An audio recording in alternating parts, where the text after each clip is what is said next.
نعم، شكرا لزميل عبد العزيز. بسم الله الرحمن الرحيم. مشاهدينا الأعزاء، مشاهدينا الكرام، أيها الأحبة في كل مكان وأينما كنتم هنا من استاد الأمير محمد بن فهد هنا بالدمام.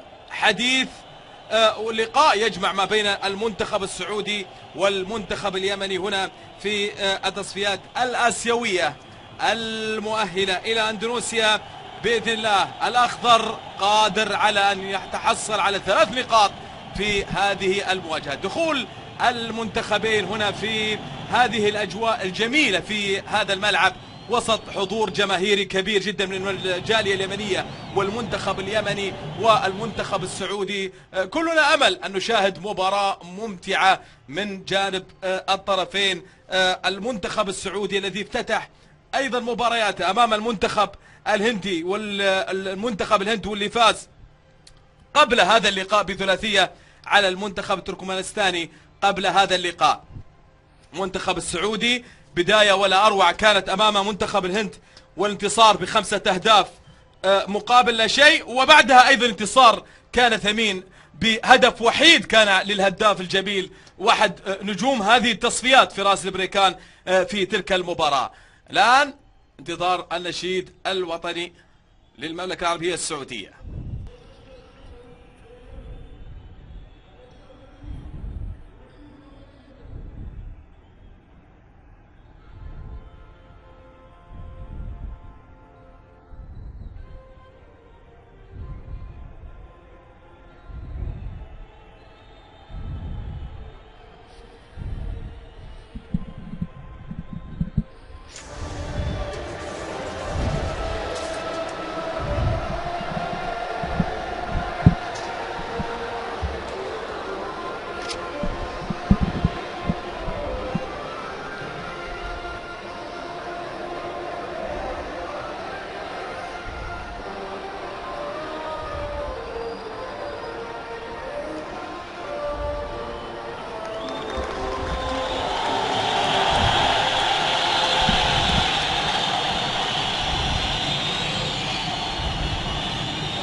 نعم، المنتخب السعودي والمنتخب اليمني وجها لوجه هنا في هذه المواجهة وضمن المجموعة الرابعة هنا في التصفيات المؤهلة إلى كأس آسيا في أندونيسيا. المنتخب السعودي بعد أن قدم مستوى رائع جدا خلال هذه التصفيات وقدم أيضا مستوى جميل خلال المباريات الماضية، اليوم بهذه الجماهير إذن المنتخب الأخضر يتحصل بإذن الله على 3 نقاط، وهو قادر بإذن الله على المستويات التي قدمها مع الكابتن والمدرب الوطني خالد العطوي نحو 3 نقاط. طاقم تحكيم اليوم بقيادة محمد مبارك اليعقوبي من عمان، وواثق السويدي أيضا العراقي، ونواف شاهين من البحرين، وجميل جمعة الحكم الرابع في هذا اللقاء من البحرين. المنتخب السعودي الأخضر اليوم على الأسماء يتواجد بنفس التشكيلة وبنفس القائمة التي حضرت في مباراة تركمانستان. نواف القامدي على مستوى الحراسة، خليفة الدوسري، نايف الماس، فراس البريكان، حامد القامدي، محمد الشنقيطي ومهند الشنقيطي، منصور البيشي وعبد الله الحمدان، عبد العزيز الشهراني وعبد المحسن القحطاني. هذه الأسماء الحاضرة بالنسبة للمنتخب السعودي في هذا اللقاء، وبالتالي نظرات وتواجد أيضا من جانب المنتخب اليمني على يمين السادة المشاهدين. خالد شرهان على مستوى الحراسة، أحمد عبد الغني، عبد الله زهرة، وعمر الخضر، العباس الوهيبي، مراد مرشد، عبد المجيد صبارة، وصقر الحربي، ومحمد طارق، مفيد جمال، ومحمد طيري. بالنسبة لي أيضا المدرب محمد البعداني. هذه الأسماء الحاضرة بالنسبة للمنتخب اليمني في هذا اللقاء. نحو 3 نقاط وهو العنوان الأول بالنسبة للمنتخب السعودي، بأن يتأهل بطل كل مجموعة، بالإضافة إلى أفضل 5 منتخبات تتواجد في المركز الثاني، بالإضافة للدولة المضيفة التي تستضيف بطولة كأس آسيا في أندونيسيا. بإذن الله المنتخب السعودي يقدم أداء ويأخذ ال3 نقاط، وبالتالي يتوج من أمام المنتخب اليمني بأن يكون متصدر لهذه المجموعة. المنتخب السعودي لديه 6 نقاط، الحاضر في المركز الأول وبلا خسارة. أيضا التواجد أيضا من جانب المنتخب اليمني، والذي أيضا لم يخسر في هذه البطولة، وهو من يأتي ثانيا أيضا المنتخب اليمني ب4 نقاط، بينما منتخب الهند اللي حقق انتصار قبل هذا اللقاء، وانتصار كبير في مرمى منتخب تركمانستان في تلك المباراة بثلاثية، وسط حضور أيضا جماهير الهند الكبيرة التي حضرت في هذا اللقاء. تصفيات جميلة ورائعة كانت بمستويات جميلة أيضا كان قد قدمها الأخضر في هذه البطولة. تركمانستان المنتخب الذي بلا نقاط في هذه المجموعة. بانتظار صافرة البداية من جانب محمد مبارك اليعقوبي، هذا خالد العطوي واحد من المدربين المميزين خلال المباريات الماضية. خالد عطوي صاحب 40 سنة واللي يتواجد كفاءة تدريبية سعودية، قدم نفسه بكل تميز واقتدار حتى وصل إلى حتى الآن بالشكل الجيد وبالشكل المرضي للجماهير السعودية التي أيضا تساند هذا المنتخب الشاب، منتخب المستقبل، المنتخب الواعد، المنتخب الذي بإذن الله يتواجد في كأس آسيا ويقدم لنا أسماء تعطي الإضافة للمنتخب السعودي من خلال هذه التصفيات. ضربة البداية نعم تكون حاضر الآن المنتخب اليمني في هذا اللقاء، موعودون بإذن الله في مباراة جميلة مثيرة، حاضر ما بين أفضل منتخبين في هذه المجموعة. كرة بتروح للرمية الجانبية، أحمد عبد الغني يلعب كرة أمامية توصل في وسط الملعب في المنتصف لمصلحة منتخب اليمن على الجهة اليسار، لكن الكرة تذهب إلى خارج الملعب إلى الرمية الجانبية للمنتخب السعودي. عدد من المنتخبات التي أيضا تلعب في التصفيات. المنتخب الإماراتي هو أيضا في المجموعة الأولى أمام كيرغستان وأمام المنتخب البحريني ومنتخب عمان أيضا ونيبال، والمنتخب الإماراتي هو تأهل أيضا ب9 نقاط في المجموعة الأولى. كرة توصل لنايف الماس، واحد من المدافعين المتميزين. نايف ملعوب الكرة في وسط الملعب لمصلحة المنتخب السعودي، الأخضر في وسط الملعب، ملعوب الكرة توصل على اليمين، مهند الشنقيطي يلعب كرة أمامية توصل لعبد المحسن القحطان لكن مقطوعة، وتصل لعبد الله زهرة يلعبها مرة ثانية لكن الكرة توصل إلى خطأ موجود من جانب حكم اللقاء محمد مبارك اليعقوبي. محمد مبارك اليعقوبي 5 أهداف في مواجهة أولى، لا شك أنها نتيجة كبيرة أعطت الثقة الكاملة جدا للمدرب خالد العطوي لأن يكون حاضر بالشكل المطلوب خلال المباريات القادمة. كرة ملعوبة وكرة فيها خطأ موجود حاضر لمصلحة المنتخب اليمني. الأحمر اليماني هذا كذا يعني هذه الكرة اللي فيها انطلاقة من الجهة اليسار صقر الحربي، لكن كرة فيها خطأ موجود حاضر. هذا الحارس نواف القامدي ذرفت دموعه في المباراة الماضية بعد الأداء المتميز والمباراة الصعبة أمام تركمانستان بهدف وحيد كان للقادم بقوة في رأس البريكان، كنز كرة القدم السعودية القادمة في رأس البريكان. كرة ملعوبة توصل عالية وكرة جول، كرة جول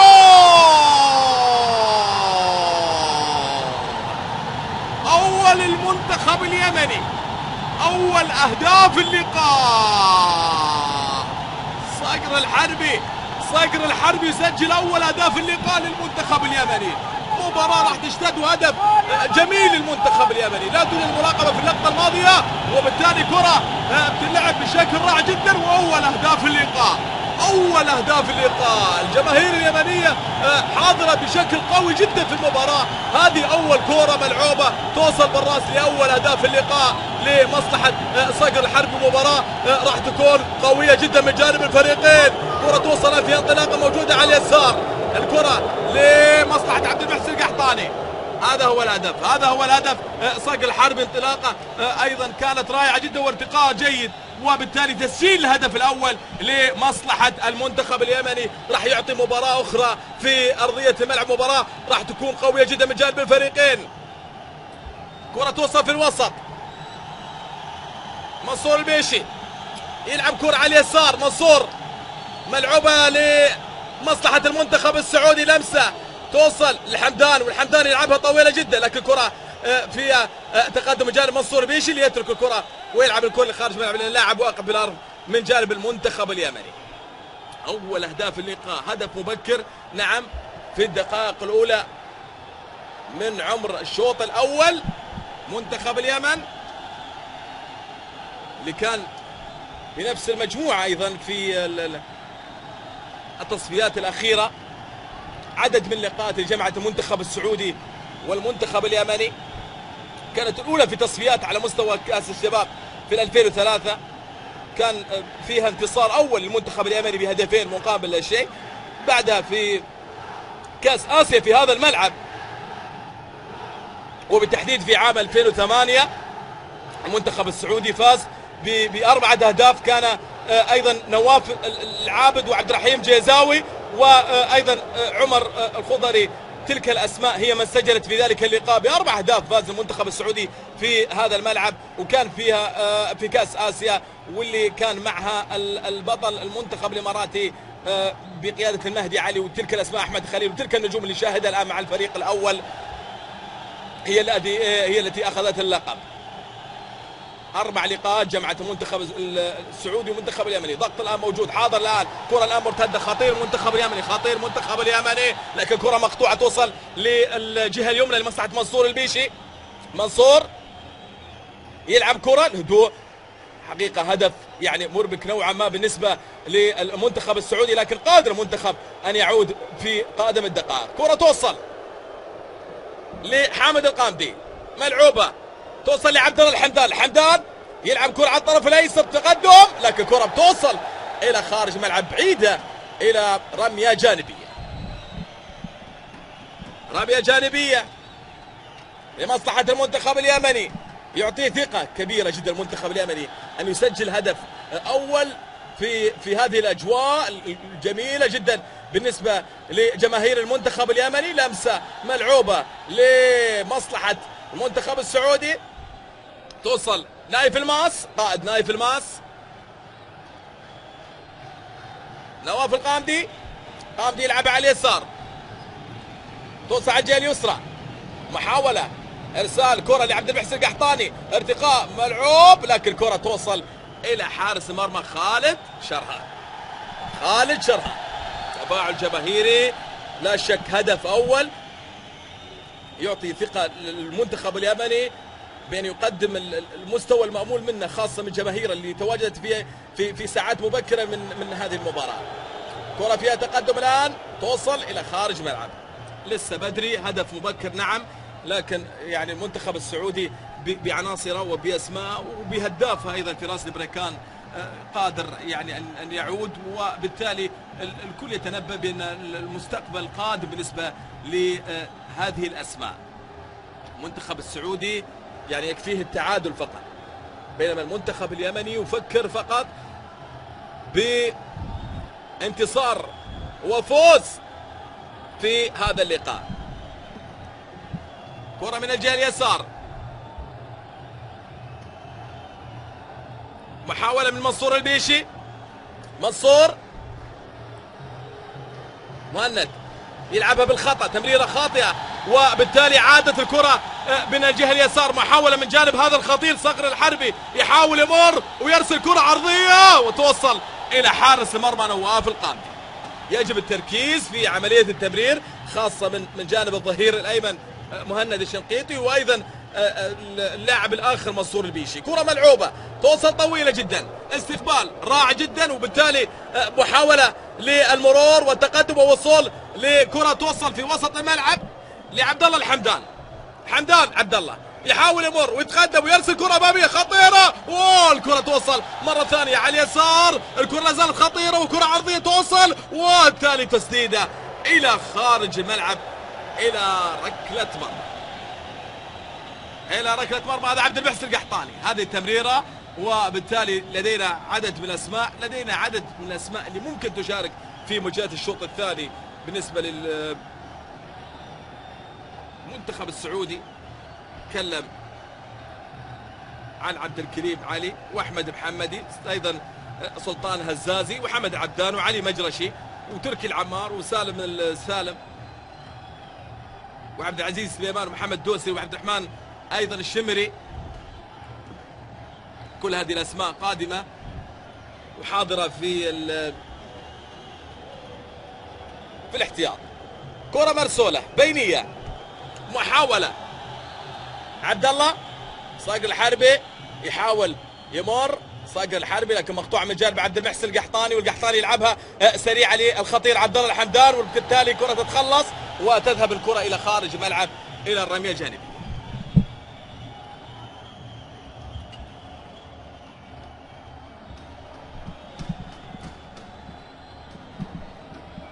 كره ملعوبه بالراس، نايف الماس يمررها توصل على اليمين، محاولة المنتخب السعودي هدوء، محاولة لإيجاد أي ثغرة على مستوى خط دفاع المنتخب اليمني.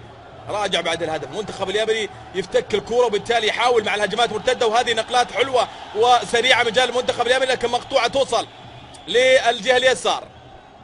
محاولة توصل فيها خطأ موجود من جانب حكم اللقاء محمد يعقوبي العماني الذي يعطي خطأ للمنتخب السعودي. كرة توصل لعبد الله الحمدان، والحمدان يلعبها لليسار،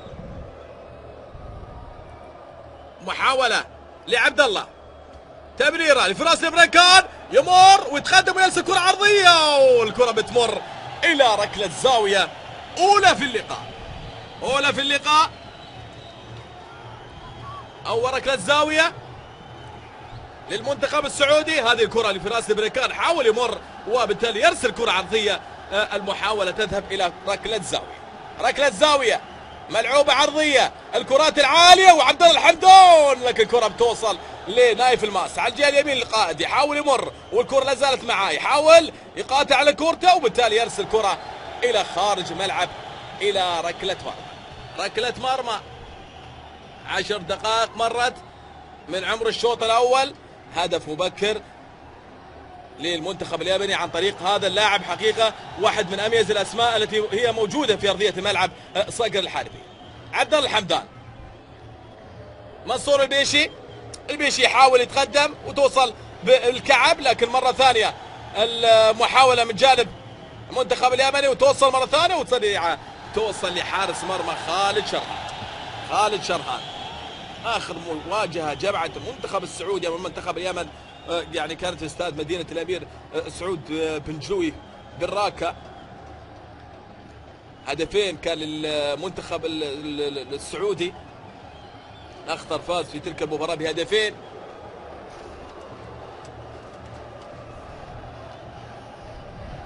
محاولة توصل على اليمين، كرة فيها مرور توصل لعبد المحسن القحطاني على الجهة اليسار، نقلة مرة ثانية، محاولة فيها مرور بجانب مهند الشنقيطي، يمر ويتقدم ويمر ويعدي ويلعب كرة عرضية، لكن الكرة عدت وذهبت إلى ركلة مرمى.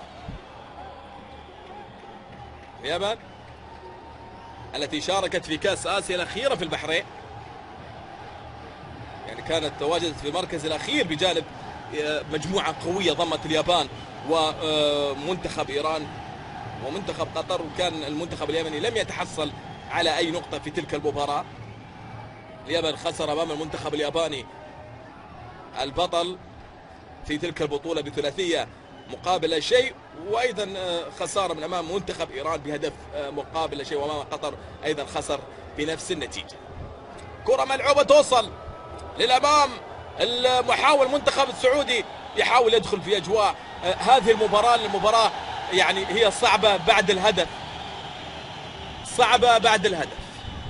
هدف يعني اربك نوعا ما يعني عناصر المنتخب السعودي، لكن هدف يعيد المنتخب السعودي للمستوى اللي كنا نشاهده في المباريات الماضيه. منصور البيشي، محمد الشنقيطي على اليسار، يحاول محمد وارسال كره بالخطا. يجب التركيز في عمليه التمرير، لان اي كره مقطوعه راح ترتد وبالتالي تشكل خطوره لمصلحه المنتخب اليمني. لاعب يعني اكثر من لاعب ممتاز في وسط الملعب بجانب المنتخب اليمني، وهذا واحد من الاسماء، واحد من العناصر المهمه في المباريات الماضيه، وايضا عنصر فعال في خط الوسط بالنسبه للمنتخب اليمني. كره وصل الان على الجهه اليمين، محاوله لارسال الكره عرضيه، لكن هنا نايف الماس قراها بشكل جيد وحولها وتصل مره اخرى لمصلحه منصور البيشي لبدايه هجمه للاخضر من اللاعب منصور البيشي.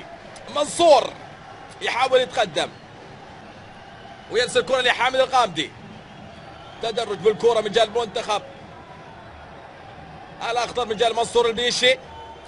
مهند الشنقيطي، لمسه تمريره رائعه جدا، كره مرسول للامام ومحاوله خطيره، ولكن هنا دخول من جانب اللاعب رقم 3 هو اللاعب احمد عبد القني اللي يترك الكره وبالتالي يحولها الى ركله مرمى لمصلحه المنتخب اليمني عند حارس مرمى خالد شرهان. تهديد مطلوب خاصة من خلال التسديد والتصويب، وأيضا إيصال الكرة لهداف التصفيات ب4 أهداف هو فراس البريكان، هداف بالفطرة وهداف ونجم في خط الهجوم ومستقبل يعني كبير لهذا اللاعب فراس البريكان. تحركات ذكية، وكان أيضا يعني تحكمه بالكرة مميز خلال المباريات الماضية. هداف بمواصفات نجم لا يضاه، وهداف بالفطرة، هذا هو فراس البريكان. كرة ملعوبة توصل على اليسار، محاولة توصل منصور البيشي، تتخلص إلى خارج الملعب.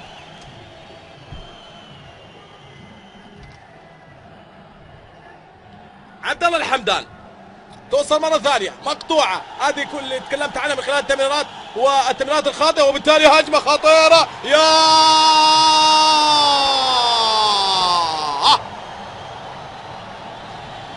عذاري المنتخب اليمني، اكثر من كوره واكثر من لمسه كان ممكن المنتخب اليمني يسجل هدف ثاني في الكره الماضيه. محمد طارق كان تقدم، وبالتالي بعد تمريره خاطئه كانت من جانب عبد الله حمدان هذه الكره وهذا الدفاع وهذه المرور والتسديده القويه، وبرافو حارس المرمى، برافو نواف القامدي، ابعد الكره وبالتالي حول الكره الى ركله زاويه. المنتخب اليمني خلال يعني 16 دقيقه مرت وذهبت خلال الدقائق الماضية، هو أفضل خلال الدقائق الماضية المنتخب اليمني، وبالتالي شكل خطورة عبر الكرات العالية والعرضية وتصويبة، وكرة بتمر وتذهب إلى خارج الملعب. لكن بإذن الله نجومنا الصغار مع المدرب المميز يعني قادر على العودة بنتيجة يعني من واقع فني وعنصري، ومن خلال ايضا المستوى اللي قدمه خلال المباريات الماضيه. يحتاج مثلا يعني عدد من الكرات وعدد من الكرات تصل لخط الهجوم، وبالتالي عوده بهدف يكون المنتخب السعودي يدخل اجواء المباراه الى حتى الان في كره ملعوبه عرضيه توصل لمصلحه حارس المرمى خالد شرهان. الوقت مع المنتخب اليمني، عدد من الكرات وعدد من اللعبات من جانب حارس المرمى خالد شرهان. حارس المرمى يحولها طويلة جدا للأمام، توصل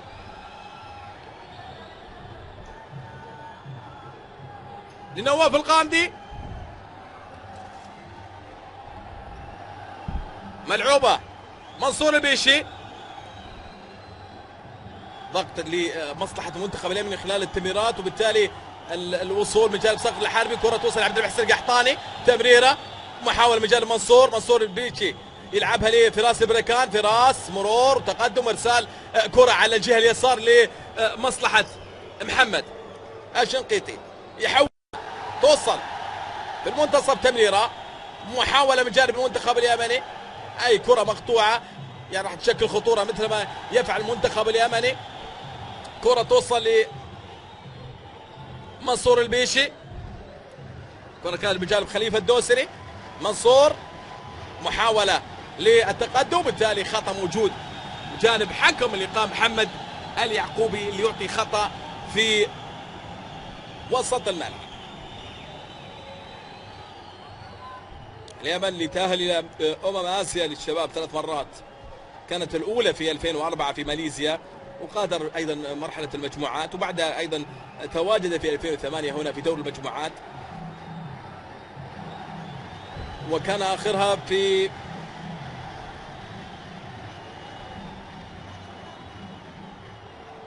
الصين في 2010. لم يحقق أي انتصار في كأس آسيا للشباب. كرة فيها مرور، تقدم من جانب المنتخب اليمني، لكن مقطوع محمد الشنقيطي خلصها، عاد بالكرة للخلف، عبد العزيز الشهراني توصل لمنصور البيشي، لمسة ملعوبة، منصور يحاول بداية هجمة المنتخب السعودي على اليسار، توصل في وسط الملعب، منصور يلعب كرة عالية لعبد الله الحمدان، حمدان انطلاقة، حمدان مرور، وحمدان محاولة ارسال كرة عرضية، وبالتالي عرضية تذهب الى خارج الملعب الى ركلة الزاوية. ركلة زاوية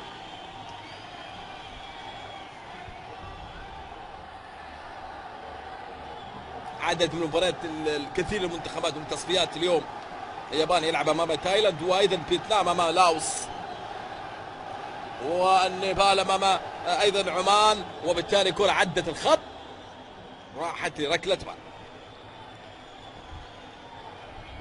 كوريا الجنوبية يلعب اليوم امام ماليزيا، وسنغافورة امام كوريا، تايوان امام ماكاو، سريلانكا امام بنغلاديش، والبحرين ايضا امام المنتخب الاماراتي، واستراليا وكوريا الشمالية. يلعب ايضا اوزبكستان امام طاجكستان. كل هذه التصفيات اليوم.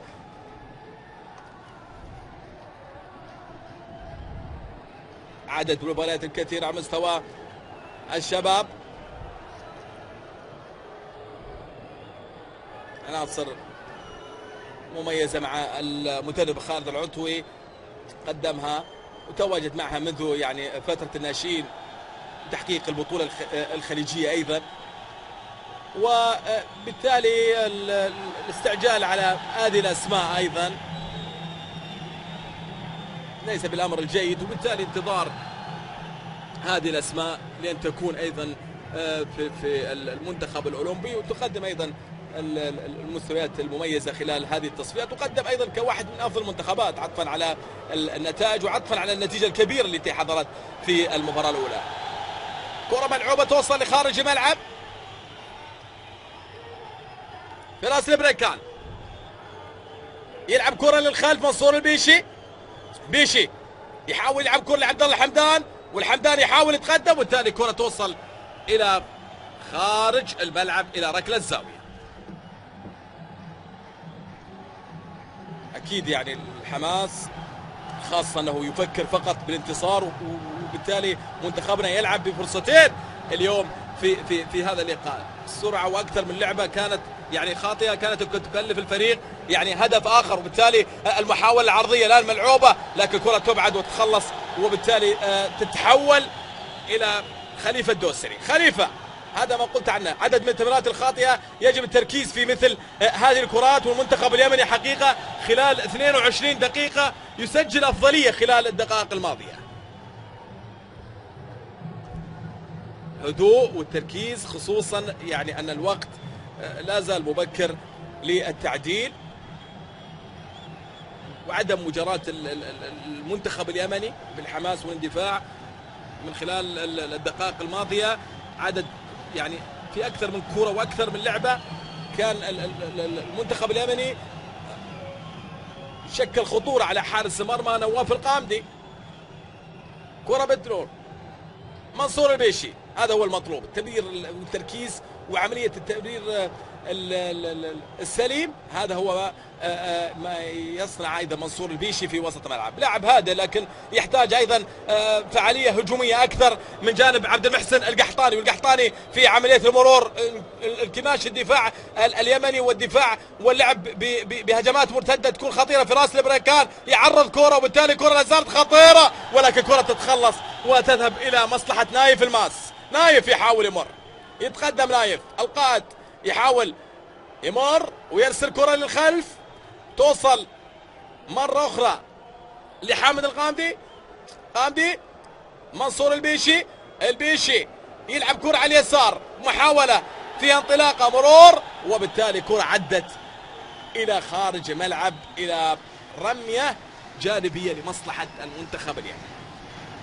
رمية جانبية، يعني الآن جماهير المنتخب اليمني هزت الملعب بسبب الهدف الأول، والهدف الذي لم يكن في الحسبان أبدا. كرة عرضية وصلت لصقر الحربي اللي سجل أول أهداف اللقاء وأعطى أيضا الأداء الجيد في خلال الدقائق الماضية للمنتخب اليمني.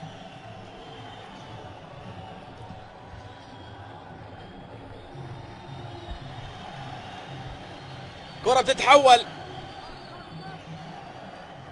تذهب لعبد المحسن القحطاني،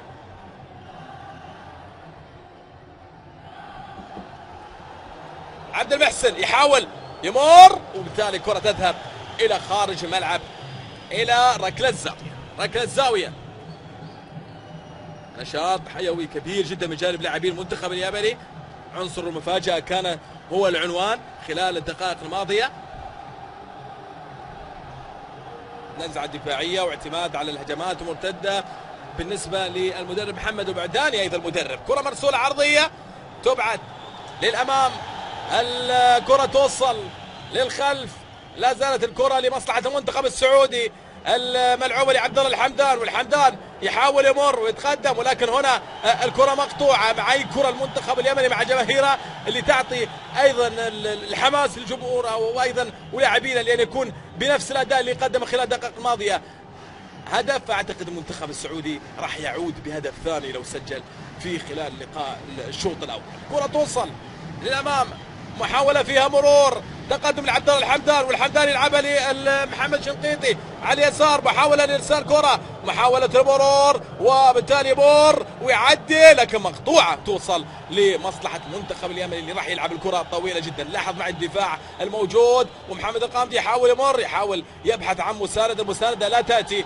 مرة أخرى. القامدي، حامد مع منصور البيشي، منصور يلعب كرة على اليسار، لا زالت الكرات القصيرة. منصور البيشي، البيشي ينتظر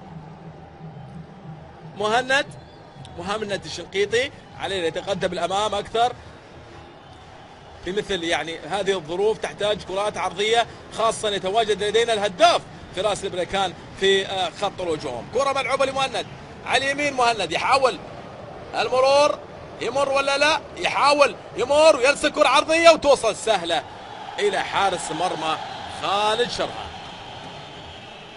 فعالية الهجومية يعني لا نجدها خلال الدقائق الماضية، لكن يعني لا زال الوقت مبكر أن يعود المنتخب السعودي، خاصة تلعب على التعادل، وبالتالي يعني التعادل يكفيك في هذا اللقاء. لكن أعتقد أن الجماهير السعودية خلف الشاشات تنتظر بأن المنتخب السعودي يأخذ الثلاث نقاط في هذا اللقاء، خاصة تلعب على أرضك. وبالتالي كرة ملعوبة جل عبد المحسن القحطاني يحولها ويوصلها للجهة اليمين لمصلحة محمد طارق، توصل للأمام، ملعوبة، كرة لا زالت الآن مستمر منصور البيشي،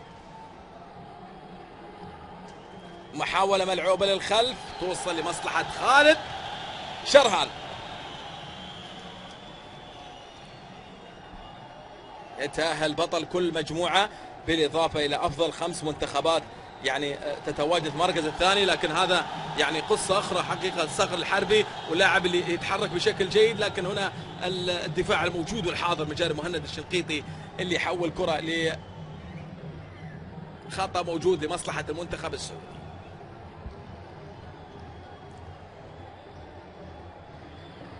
5 منتخبات تتواجد في المركز الثاني، بالإضافة إلى الدولة اللي راح تستضيف كأس آسيا وهي اندونيسيا تحت 19 سنة. نايف الماس يمررها، كرة بتلحق لمهند الشنقيطي، منصور البيشي مرة أخرى عيد الكرة الخلف لمهند، ومرة ثانية توصل لحامد القامدي. القامدي من الجهة اليمين ينتظر الآن أي كرة عرضية في راس البركان، لكن لا تجد يعني أي لاعب يمرر للهداف واللي يعرف طريق المرمى، لأن الأمور صعبة جدا من خلال أكثر من كرة وأكثر من لعبة بالنسبة للمنتخب السعودي. كرة توصل تبعد،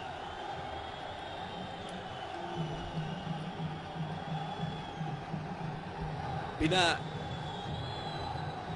هجمة مثالية للمنتخب السعودي تبدأ دائما عن طريق منصور البيشي.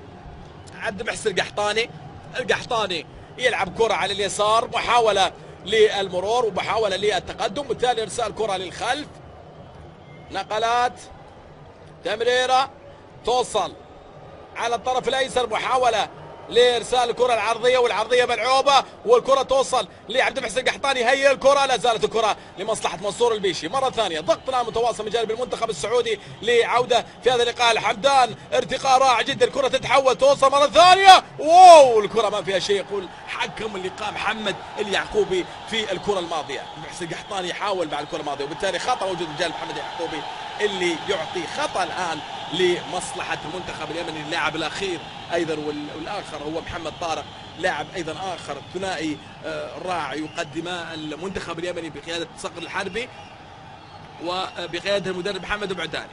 توصل لعبد الله الحمدان المنتخب السعودي يعني يمتلك اللاعبين مهاريين، وبالتالي الأمور مع أيضا لاعب بحجم حمد العبدان في البنك الاحتياطي.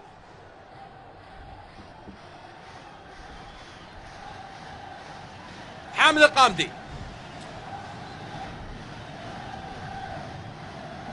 يلعب كرة لمنصور البيشي حامد، توصل للظهير الايمن مهند، يلعبها ادوار دفاعية. هل يستمر المنتخب اليمني بهذا الشكل، بهذا اللعب وبهذا التكتيك الموجود بجانب المنتخب اليمني بقيادة محمد البعداني؟ منتخب شاب ومنتخب الحلم كما يقولون، منتخب قادر على التأهل حتى وإن تأخر بالهدف. كرة ملعوبة توصل عبد المحسن القحطاني، التمرير هي المشكلة اللي كانت خلال هذا اللقاء، لكن عبد الله حمدان ممكن، عبد الله يحاول يمر، لكن هنا أكثر من لاعب موجود من جانب المنتخب اليمني. روح كبيرة من جانب المنتخب اليمني، توصل لمنصور البيشي، الماس نايف يلعبها أمامية، توصل لفراس مرة ثانية، الشهراني، عبد العزيز يحاول المرور، وبالتالي الخطأ هنا حاضر لمصلحة المنتخب السعودي. بطاقة صفراء، ورقة صفراء على أحمد عبد الغني، ياخذ بطاقة صفراء هذا عبد العزيز الشهراني، يحاول يمر وبالتالي يستحق البطاقة الصفراء. خطأ موجود الآن حاضر لمصلحة عبد العزيز الشهراني. المواقف الثابتة بنفس الهدف اللي سجل المنتخب اليمني، لكن من الجهة المقابلة، وبالتالي الكرات العرضية عبد العزيز الشهراني، كرة ملعوبة عالية، وبالتالي كرة تتخلص وتعود لفراس البريكان في المحاولة الرأسية الملعوبة، توصل لخط الهجوم، ومحاولة فيها خطأ موجود الآن وحاضر لمصلحة المنتخب اليمني.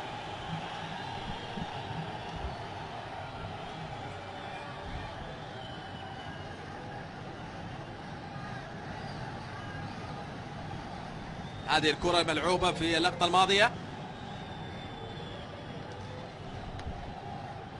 كرة ملعوبة للأمام، توصل مقطوعة خطيرة جدا لمصلحة صقر الحربي، لكن مقطوعة من جانب خليفة. الدوسري خلص الكرة إلى خارج الملعب إلى الرمية الجانبية.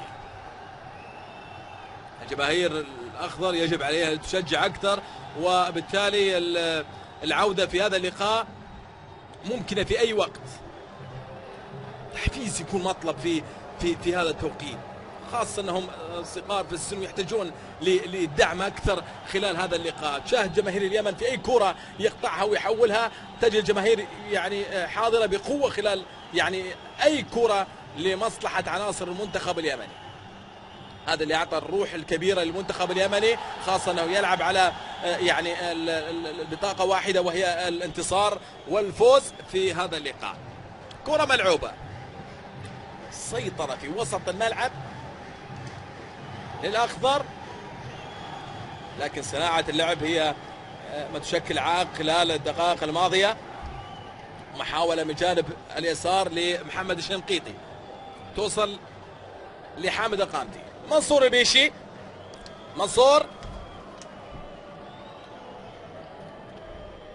منصور البيشي يلعب كرة لمهند الشنقيطي، مساندة من جانب حامد القامدي.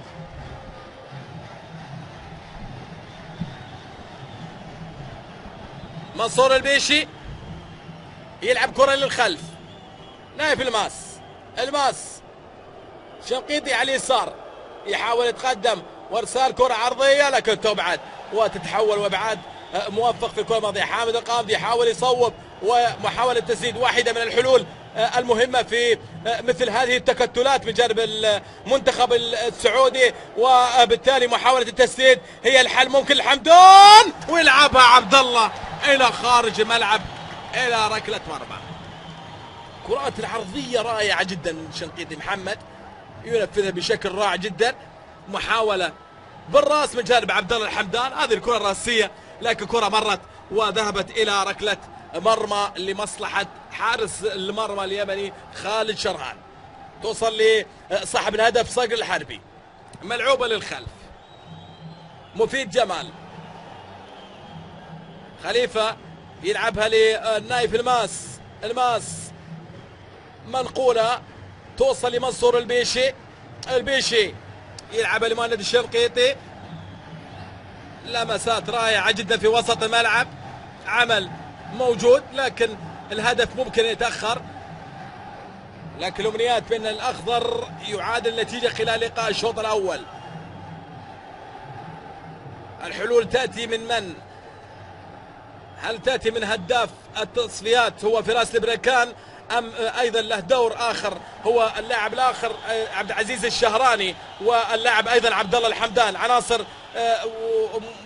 حاضرة بشكل جيد خلال الدقائق الماضية. كرة توصل بالراس، محاولة فيها خطأ. يعني أعتقد أن هذا هو التفكير من جانب المدرب محمد بعداني مدرب المنتخب اليمني، هو كان يفكر بهذا السيناريو وبهذا الشكل. يعني من أي كرة ثابتة المنتخب اليمني ممكن أن ينجح، ونجح نعم بهدف مبكر عن طريق صقر الحربي. هذا هو السيناريو اللي يقدم المنتخب اليمني خلال الدقائق الماضية، وهو تسجيل هدف مبكر والعودة للخلف والدفاع والتكتل أمام يعني مرمى حارس مرمى خالد شرهان. لكن كثر الضغط يعني بإذن الله قادر المنتخب السعودي أن يفك دفاعات المنتخب اليمني.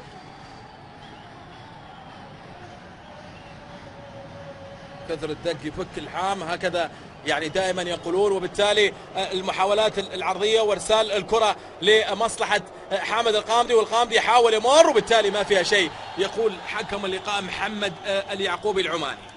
توصل مرتدة، محاولة مرة ثانية لحامد القامدي، حامد فراس، لمسة، دوران، مرور، توصل مرة ثانية محاولة للأمام لصقر الحربي، والحربي خطير جدا.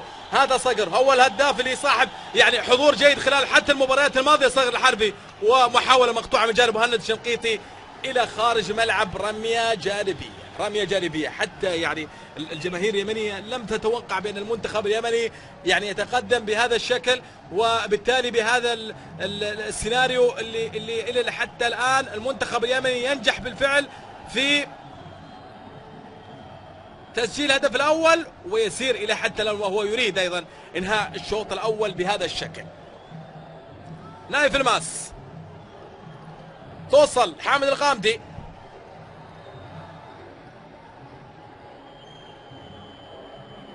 حامد مقطوعة توصل إلى خارج ملعب إلى الرمية الجانبية.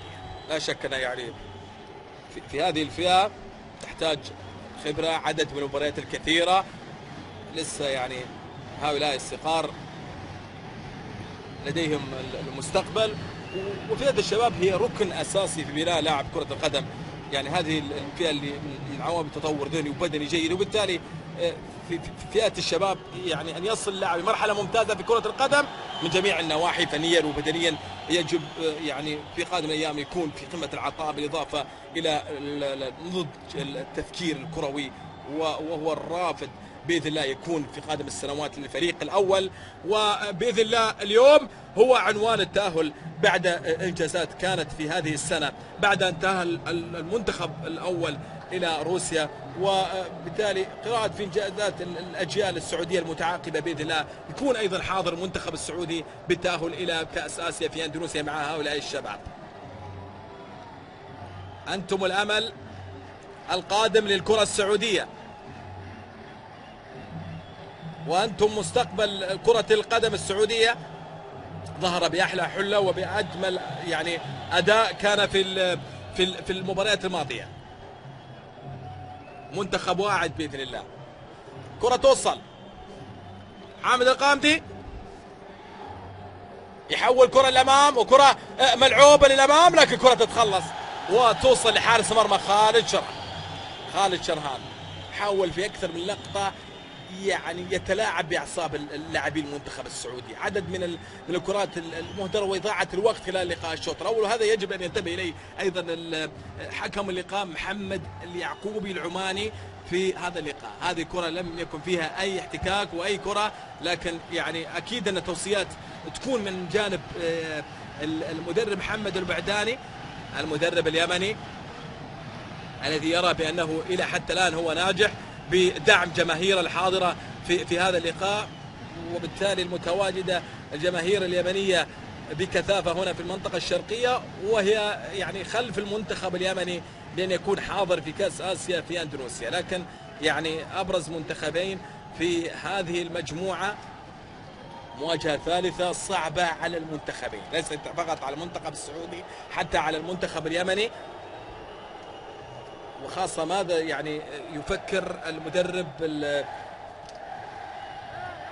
خالد العطوي خلال الدقائق القادمة من عمل خلال يعني عودة في هذا اللقاء. أمر نفسي فقط، يعني تسجيل هدف، أعتقد أنه المنتخب السعودي قادر أن يعود في هذا اللقاء. كرة لعبد العزيز الشهراني، يعرض كرة ملعوبة بالراس، وكرة توصل إلى خالد شرهان. كانت الكرة بالراس من جانب عبد المحسن القحطاني، ومحاولة كانت راسية تصل إلى حارس مرمى خالد شرهان. شرهان يلعبها، محاولة ملعوبة لخليفة الدوسري، توصل لصقر الحربي، محاولة لليمين مهند الشنقيطي.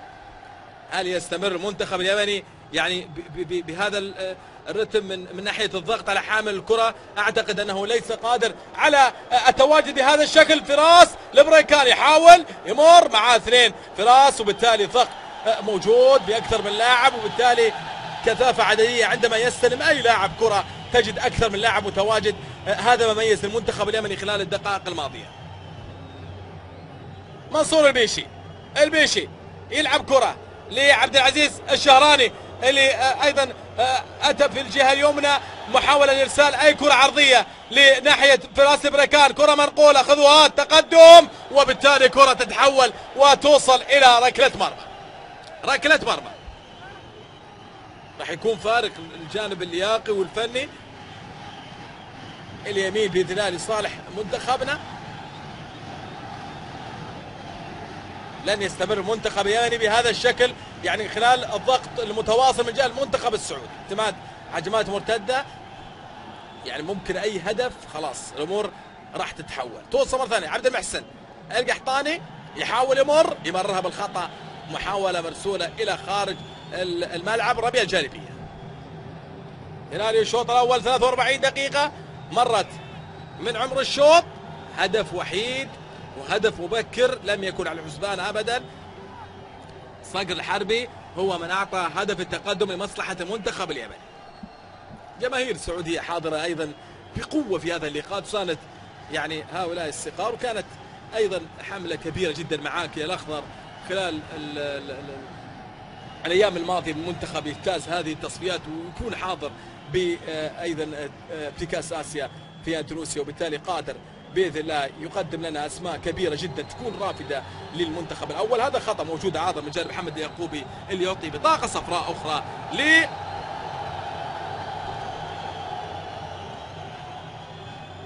محمد الطيري. هذا عبد الله الحمدان، هذا المنتخب اللي تكون حديثا، يعني قبل 4 سنوات او 5 سنوات. كرة ملعوبة عبد العزيز الشهراني، هي جول.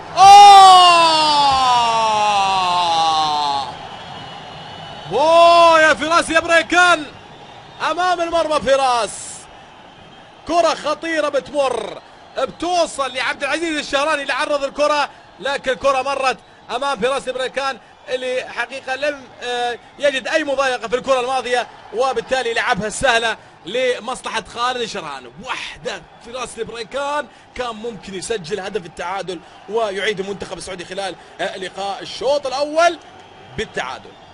كرة توصل امامية، منصور البيشي، محاولة حامد قامدي، هجمة خطرة فراس، هذه كرة ملعوبة مهند او محمد شنقيطي، وكرة ملعوبة وتوصل الى حارس المرمى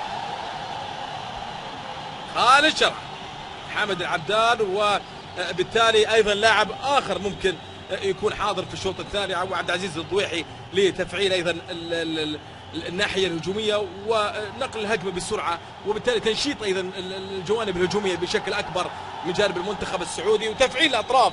هذا هو المهم من خلال ارسال كرات عرضيه تكون حاضر المنتخب السعودي خلال الشوط الثاني. هذا هو التفكير اظن من جانب خالد العطوي مدرب المنتخب السعودي، مدرب الوطني خالد العطوي.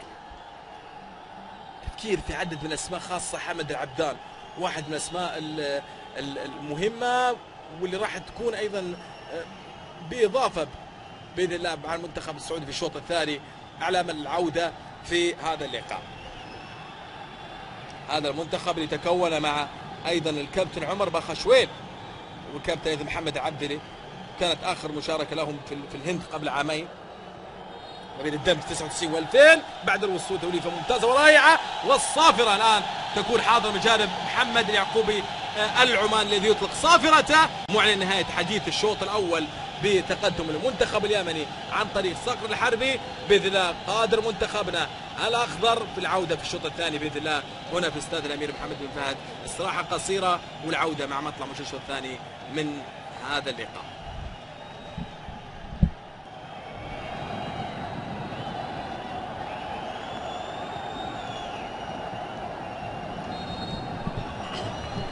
نعم، بسم الله الرحمن الرحيم، عودة مجددا أيها الأحبة في كل مكان وأينما كنتم هنا من استاد الأمير محمد بن فهد عبر القنوات الرياضية. هنا بعد أن تركنا حديث لقاء الشوط الأول واللي تقدم معها المنتخب اليمني بهدف وحيد كان عن طريق صقر الحربي خلال لقاء الشوط الأول. أول تبديل بالنسبة للمنتخب اليمني، محمد أبو عداني مدرب منتخب اليمن أعطى تبديل لصاحب الهدف صقر الحربي، ودخول عمر الداحي خلال لقاء الشوط الثاني. بنفس الاسماء المنتخب السعودي: خليفه نواف القامدي، خليفه الدوسري، نايف الماس، فراس البريكان، حامد القامدي، محمد الشنقيطي ومهند الشنقيطي، ومنصور البيشي، عبد الله الحمدان، عبد العزيز الشهراني، ولدينا اللاعب عبد المحسن القحطاني. هذه التشكيله الحاضره التي حضرت في الشوط الاول. بينما منتخب اليمن: خالد شرهان، احمد عبد القني، عبد الله زهره، عمر الخضر، العباس الوهيبي، مراد مرشد، عبد المجيد صباره، البديل عمر الداحي، ولدينا محمد طارق، مفيد جمال، ومحمد طيري. هذه الاسماء بالنسبه للمدرب محمد بعداني. قدم شوط يعني اول جيد المنتخب اليمني، وحصل على الغايه من هذه المباراه والهدف الوحيد لصقر الحارثي، اعتماد على هجمات مرتده. لكن المنتخب السعودي قادر، الاخضر قادر في الشوط الثاني ان يعود في هذا اللقاء. كره بتوصل لواحد من الاسماء الجميله خلال لقاء الشوط الاول، كره تلعب الى رميه جانبيه لمحمد الشنقيطي، يلعبها لعبد المحسن القحطاني، القحطاني يمررها بالخطا، توصل لخليفه، خليفه يلعبها على اليمين، كرة توصل أمامية، الشهراني يحاول يمر لكن فيها لمسة يد على عبد العزيز، وبالتالي صافرة وخطأ حاضر من جانب العماني محمد اليعقوب. يساعد واثق السويدي من العراق ونواف شاهين من البحرين. بينما حكم أيضا رابع جميل جمعة. فراس حصل على فرصة أمام المرمى، فراس، وهي كرة مستغربة كانت من جانب يعني فراس البريكان، الهداف ب4 أهداف في هذه التصفيات.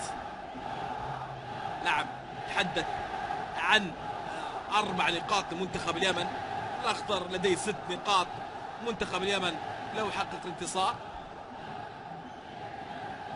يصل للنقطة السابعة، بينما المنتخب السعودي يعني يكفيه الأخضر يعني نقطة واحدة فقط يعني خلال يعني هذا اللقاء. كرة ملعوبة منصور البيشي، يمر منصور، مرور وتقدم وارسال، كرة عرضية لكن كرة بتمر وتذهب، وابعاد موفق كان في اللقطة الماضية من جانب دفاع المنتخب اليمني. نايف الماس يلعبها بالراس، تعود مرة ثانية منصور البيشي، توصل مع الهجمات المرتدة لمصلحة المنتخب اليمني، وكرة ملعوبة عمر الداحي مررها بينيه، وبالتالي كرة توصل إلى حارس مرمى نواف القامدي. برافو نواف، حارس المرمى اللي ينقذ كرة كانت خطيرة لصقر الحربي خلال الشوط الثاني، بعد أيضا التمريرة الخاطئة كانت من عبد الله الحمدان، وبعدها كانت كرة خطيرة، فرصة خطيرة كانت أخرى للمنتخب اليمني، لكن التصدي الرائع جدا من حارس مرمى نواف القامدي. حامد يلعب كرة أمامية توصل للخلف، عبد الله زهرة يلعب كرة على اليمين، هجمة الآن لمصلحة المنتخب اليمني، كرة ملعوبة الأمام لكن نايف الماس بهدوء، والهدوء مطلوب خاصة في هذا التوقيت. عبد المحسن القحطاني يلعبها لحامد القامدي، عمل موجود وسيطرة كانت في وسط الملعب بالنسبة للمنتخب السعودي، لكن يعني ما يعاب على المنتخب السعودي أنا يعني لا توجد فاعلية هجومية، وبالتالي لم نجرب أكثر من كرة يعني بالنسبة لعبد الله الحمدان وعبد العزيز الشهراني، تفعيل الحالات الهجومية وبالتالي المحاولات العرضية. وهذا عبد الله الحمدان يحاول يمر لكن كرة توصل إلى ركلة مرمى، ما فيها شيء. يقول يعني حكم اللقاء محمد اليعقوبي. ركلة الزاوية مع نواف شاهين البحريني، هذه المحاولة كانت من عبد الله الحمدان، تحركات ذكية، عبد الله لاعب جيد ورائع جدا. عبد الله الحمدان له هدف في مرمى المنتخب الهندي. كرة مرسولة عرضية ملعوبة بالراس لكن كرة تقطع وتوصل مرة ثانية المحاولة للتسديد، التسديدة كانت مرة ثانية.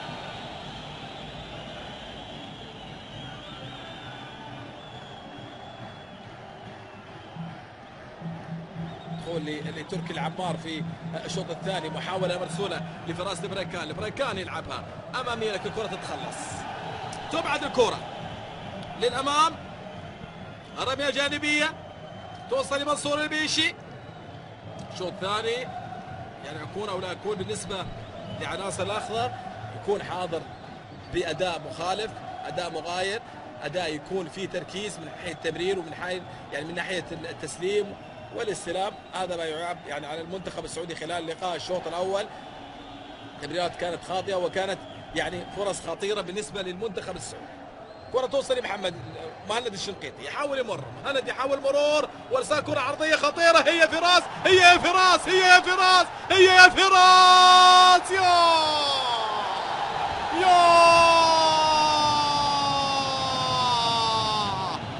الله على اللعبة حلوة. فراس البركان لعب الكرة وبالتالي مرة ثانية عدت وعادت مرة ثانية، لكن فراس كرة حلوة بتمر وبالتالي هجمة خطيرة مرة أخرى لفراس البريكان. هذه ثاني هجمة لفراس البريكان الهداف لهذه التصفيات ب4 أهداف. كانت ممكن أن تعلن هدف التعادل في اللقطة الماضية. مرور رائع جدا، مهند الشنقيطي لعبها وفراس مر وحاول يعدي ويمر ويصوب، لكن الكرة بتمر، تذهب الكرة إلى زاوية وبالتالي تتحول الآن إلى ركلة مرمى. فرصة خطيرة المنتخب السعودي. في الكرة الماضية كان ممكن الأخضر يعادل النتيجة ويعود في هذا اللقاء. كرة بتمر، مرور من الأول والثاني، يا سلام على المرور، يا سلام يا سلام يا عبد المحسن القحطاني، مر فيها تقدم ولعب الكرة مرة ثانية توصل لحامد القامدي. القامدي ينتظر الآن أي لاعب وبالتالي يلعب كرة أمامية توصل لعبد العزيز الشهراني، لكن مقطوعة توصل للأمام. محاولة من جانب فراس البريكان. البريكان يعني حاول في أكثر من كرة وأكثر من لعبة كانت ماضية في اللقطة الماضية. محاولة كانت يعني أكثر من لعبة وأكثر من لعبة كانت لفراس البريكان، اللاعب اللي قدم أيضا أداء مميز في التصفيات خلال المباريات الماضية. توصل للأمام، محاولة لعبد المحسن القحطاني،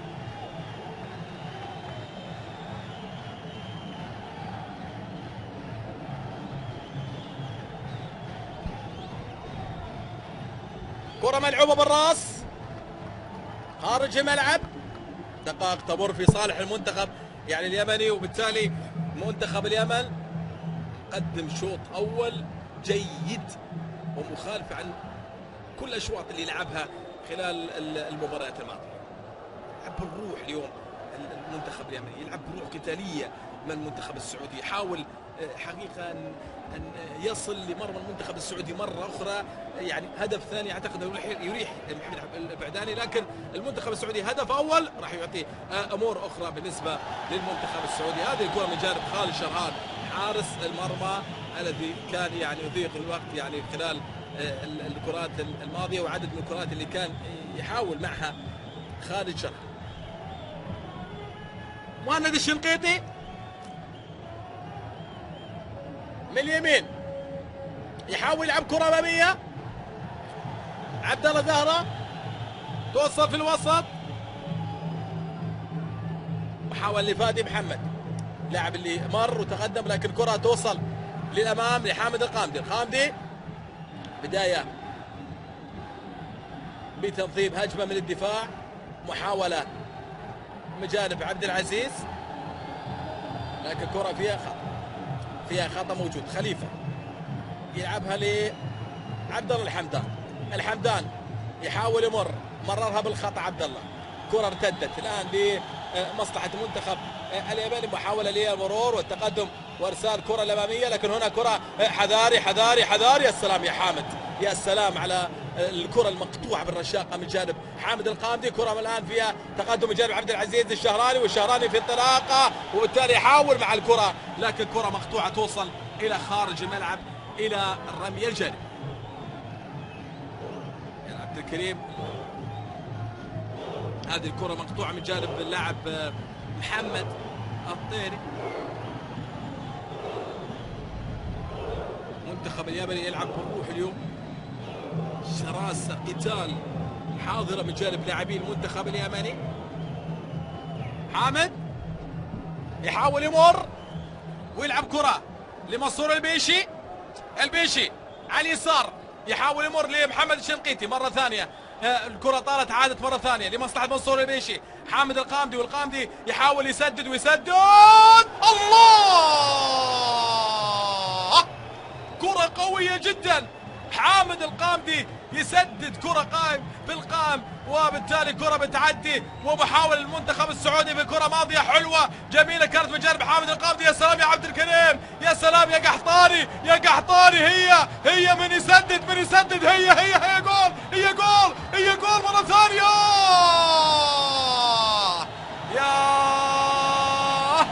يا على كرة رائعة جدا يا حامد يا قامدي، واحدة من الحلول الكرة مع التسديد والرائع جدا من جانب حامد القامدي، كرة بالقائم وبالتالي محاولة حلوة كانت من جانب المنتخب السعودي. عبد الكريم يحاول يمر ويتقدم ويحاول معاه كرة قحطاني، عبد المحسن قحطاني يحاول يلعب الكرة لكن مررها بالخط منصور البيشي. عد مرة ثانية المنتخب السعودي في الشوط الثاني يحاول أن يظهر بثوب آخر وبثوب أفضل في مجال الشوط الثاني. عبد العزيز الشهراني محاولة حلوة مرت راحت الكرة من جانب عبد الله الحمدان، أكثر من تسديدة كانت لمصلحة المنتخب السعودي، لكن المحاولة جميلة جدا من جانب اللاعب عبد المحسن القحطاني اللي مر معها في أكثر من لعبة. وهذا حامد القامدي صوب الكرة الماضية. توصل على اليسار، نايف منصور يحاول يمر، منصور يكسب خطأ.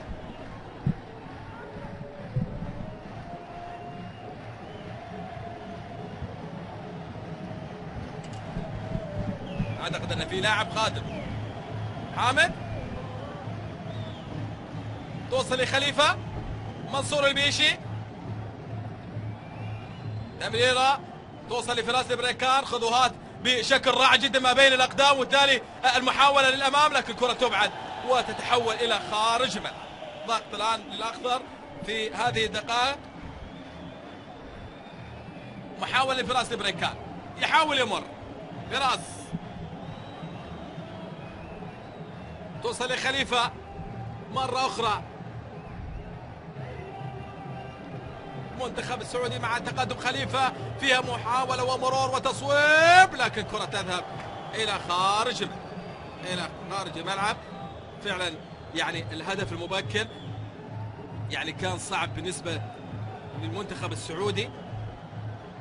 نتمنى التعديل يعني مبكرا من الشوط الثاني.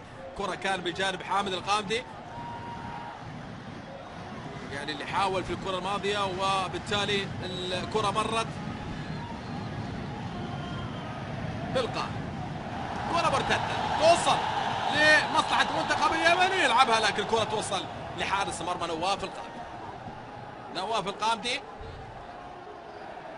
من هو اللاعب القادم؟ يعني خالد العطوي الآن يفكر في لاعب قادم. محمد بالي، كرة ملعوبة توصل للأمام، المحاولة فيها تقدم، خليفة يكسب خطأ.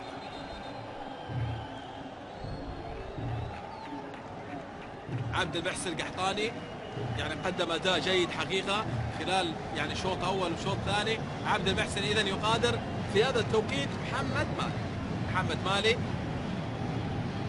يدخل في هذا التوقيت. محمد، كرة ملعوبة توصل فراس البريكان، سريع فراس مع كرة فراس وبالتالي يحاول وبالتالي يكسب رمية جانبية. هذا وعبد المحسن القحطاني انتظار هدف وحيد فقط، يأتي الهدف مبكر بإذن الله. كرة توصل محمد الشنقيطي، محمد القامدي، محور رائع في وسط الملعب، خليفة الدوسري يرسل كرة للأمام لمصلحة فراس البريكان، وبريكان يلعب كرة لعبد الله الحمدان، والحمدان يحاول مرور والتقدم لمصلحة فراس البريكان، والبريكان يعني عاد الخلف في جوانب دفاعية بجانب اللاعب فراس البريكان اللي خلص الكرة إلى خارج. فراس خطير في منطقة 18 فراس البريكان.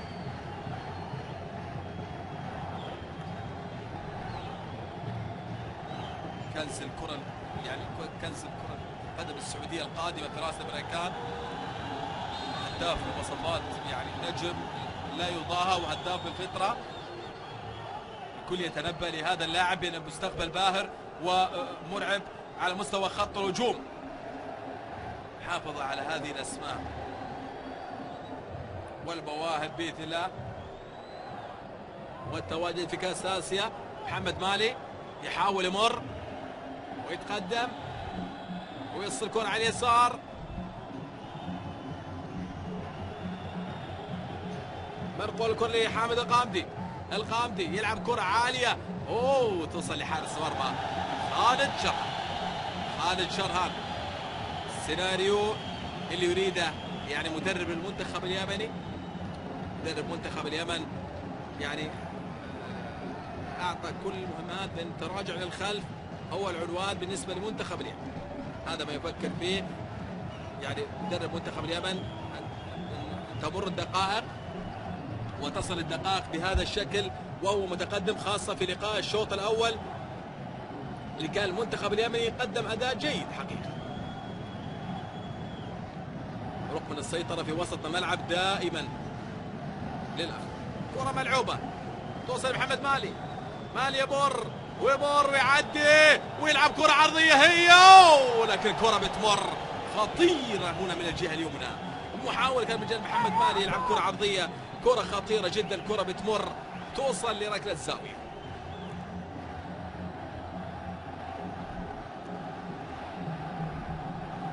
هذه الكرة عرضية رائعة جدا كان في راس بريكان. محاولة خالد شرهان حارس مرمى. خالد شرهان حارس مرمى حقيقة في كل الكرات العالية تجدها. خالد شرهان حارس المرمى للمنتخب اليمني.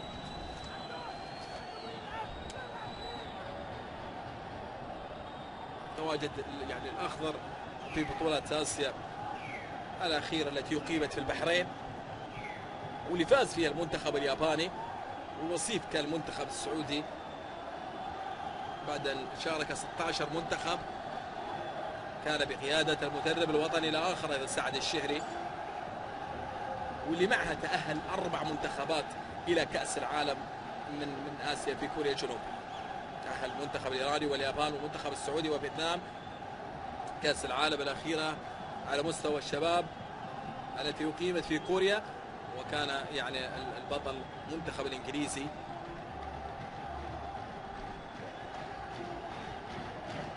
المنتخب السعودي اللي كان بجانب منتخب السنغال والإكوادور والولايات المتحدة الأمريكية اللي كان معه متصدر المجموعة، وكان منتخب السنغال حصل على 4 نقاط. المنتخب السعودي أيضا حصل على 4 نقاط، وصل لدور 16 وبعدها يعني قاد البطولة ببطولة كأس العالم أمام الأورجواي بهدف وحيد مقابل الشيء. كرة في انطلاقة محمد مالي. مالي عرض كرة عرضية توصل لعبد الله الحمدان، والحمدان هنا حاضر وفي راس بريكان، وكرة تنتهي خطيرة والتصويب والتسديدة، وكرة توصل إلى ركلة زاوية. منصور البيشي هيا في راس بريكان بشكل رائع جدا في الكرة الماضية.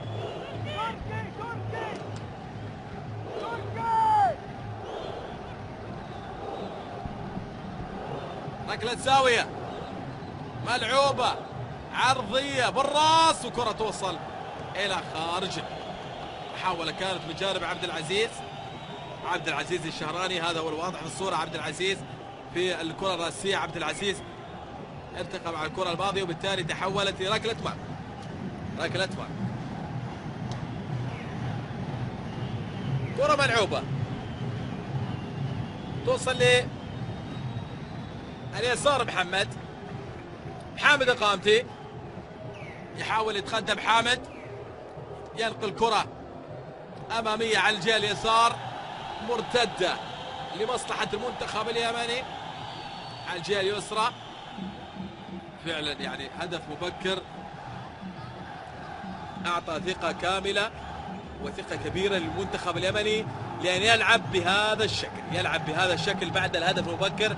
سيناريو لم يتوقع حتى مدربه يعني محمد بوعداني، لكنه أعطى يعني خيارات جيدة على مستوى الهجمات المرتدة، وبالتالي المنتخب السعودي ساعد المنتخب اليمني لأن يظهر بهذا الشكل بعد التمريرات التي لم تكن سليمة بالنسبة للاعبين المنتخب. مباراة يعني فيها ضغط كبير جدا، وبالتالي بانتظار الجماهير الأخضر بأن تؤازر بشكل قوي جدا كما يفعل الجماهير المنتخب اليمني، يكون حاضر بالأداء المميز ويكون حاضر أيضا بهدف التعادل. بعدها راح تتغير الكثير والكثير من الأمور خلال يعني هذا اللقاء. كرة ملعوبة منصور البيشي يلعبها لخليفة، وخليفة يلعبها أمامية طويلة جدا للأمام، محاولة فيها مرور وتقدم، لكن الكرة لا زالت عبد العزيز الشهراني توصل على اليسار، محاولة بجانب محمد يلعب للخلف. لاعب القادم اعتقد انه تركي العمار، تركي العمار هو العنصر القادم بالنسبة لخالد العطوي. كرة فيها مرور، تقدم، وصول للمات نايف،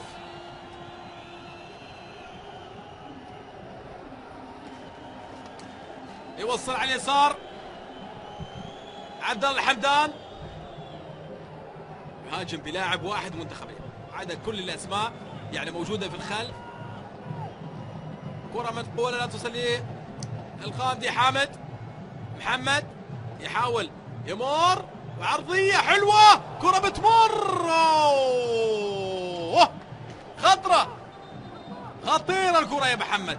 الشنقيطي في الكره الماضيه يرسل كره عرضيه بتروح للقائم مرة أخرى، وبالتالي كرة بتمر تذهب لركلة زاوية. عبد العزيز الشهراني هو من يقادم، تركي العمار هو من يدخل بديل في الشوط الثاني. كرة ملعوبة بالراس وكرة توصل، هجمة مرتدة خطيرة خطيرة خطيرة خطيرة خطيرة، الكرة المرتدة لمصلحة المنتخب اليمني الآن في الهجمة المرتدة سريعة، الكرة توصل مرة ثانية لمحمد بيحاول تصويب وكرة بتمر إلى خارج الملعب إلى ركلة مرمى.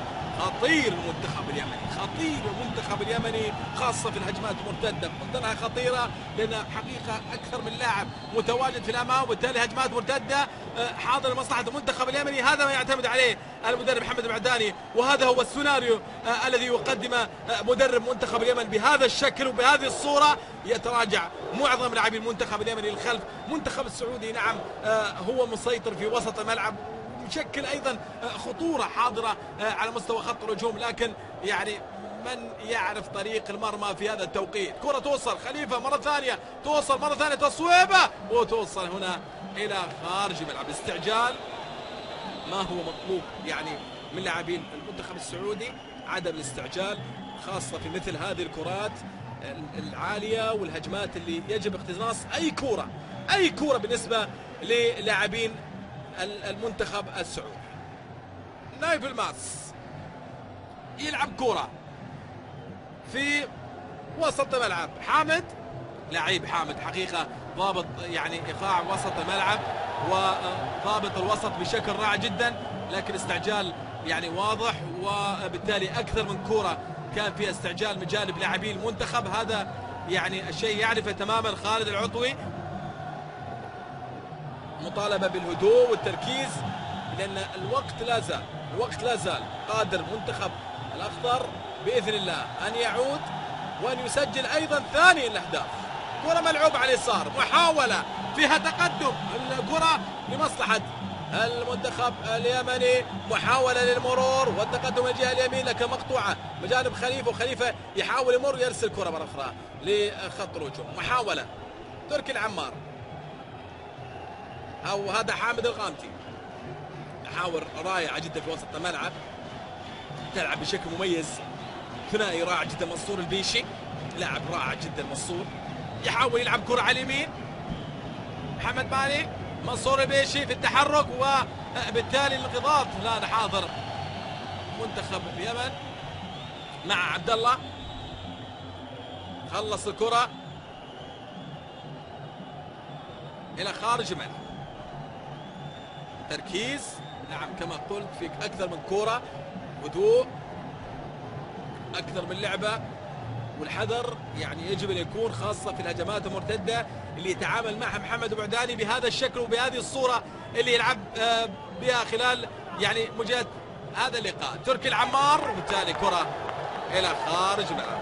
هذا ما كنت أتكلم عنه، أكثر من كرة كانت يعني حاضرة بالنسبة للمنتخب اليمني. واخذ يعني المدرب الاخضر الشاب خالد العضوي، المدرب الوطني، رغبة في الوصول إلى كأس آسيا، مرحلة يعني قادمة بالنسبة للكرة السعودية رائعة جدا، كانت سواء على المنتخب الفريق الأول وما يقدم أيضا رئيس الهيئة والرياضة معالي المستشار وعراب المرحلة القادمة للكرة السعودية تركي آل الشيخ من خلال قرارات رائعة جدا، وكرة بتوصل إلى حارس مرمى وليعطى معها يعني مكافآت خلال الانتصار في المباراة الماضية، مكافآت مجزية كانت للمنتخب الشاب، وبإذن الله قادر الأخضر أن يعود في هذه المباراة. لسه بدري، توصل لحامد القامدي، لعيب حامد يلعب كرة لفراس تبريكان، توصل لتركي العمار، تركي يلقي الكرة لمحمد الشنقيطي، شنقيطي يعرض كرة عالية توصل لحارس مرمى خالد شرف. العطوي قال لا نخشى أي منتخب خلال هذه التصفيات، هدف رئيسي لا شك أن تعد لاعب للمستقبل، مهمة الاستمرارية ويواصلوا أيضا التواجد في المنتخب الأول. خط في البطاقة، هذا هو المدرب الكبير مدرب وطني أيضا خليل الزياني، أيضا نائب المشرف للمنتخبات والفئات السنية بريح نبريح، مدير إداري أيضا حمزة إدريس للمنتخبات والفئات السنية، سبيل محمد البكر وعدد من اسماء حمزة إدريس، نور الشرفي تواجد في هذا اللقاء من أجل المنتخب في هذا اللقاء.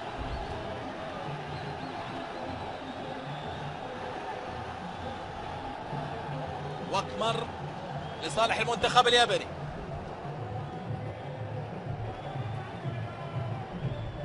لا شك أن خالد يعني أيضا العطوي كفاءة تدريبية، السعودية قدم نفسه بكل تميز واقتدار حتى يعني وصل مع هذا المنتخب،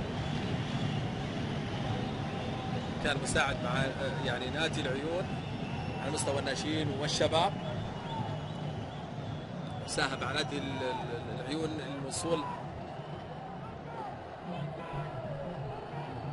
إلى أعلى الرواتب، وبعدها أيضا الوصول مع فريق النجوم للفريق الأول والدرجة الأولى، أيضا بعد أن كان موجود أيضا حاضر في دوري الدرجة الثانية.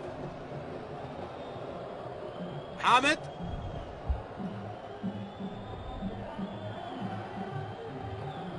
كرة ملعوبة توصل على اليمين، يحاول يعدي ويمر لكن مقطوعة، كرة بتمر سريعة، نايف الماس، منصور البيشي، ملعوبة مرة ثانية لمصلحة حامد القامدي، القامدي يلعبها لتركي العمار، والعمار يلعبها للظهير الايسر رائع جدا محمد الشنقيطي، الحمدان عبد الله، محاولة للمرور بجانب عبد الله الحمدان، والحمدان يعرض كرة لكن بالخطأ تذهب الكرة إلى خارج ملعب إلى ركلة مرمى.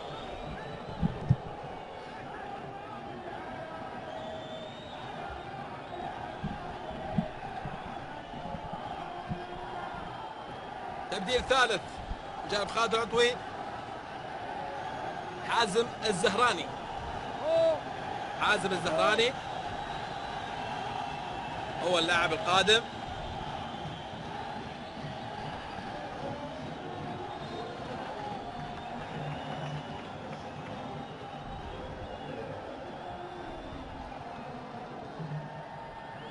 هذا هو حازم الزهراني، بديل لعبد العزيز الجهراني، كرة مرتدة توصل محمد طارق على اليمين، يحاول يمر لكن برافو نايف، برافو نايف الماس، وبالتالي يقطع الكرة يحولها للأمام، توصل على اليسار، محاولة للعب الكرة إلى خارج رمية جانبية الآن توصل لحامد القامدي. حامد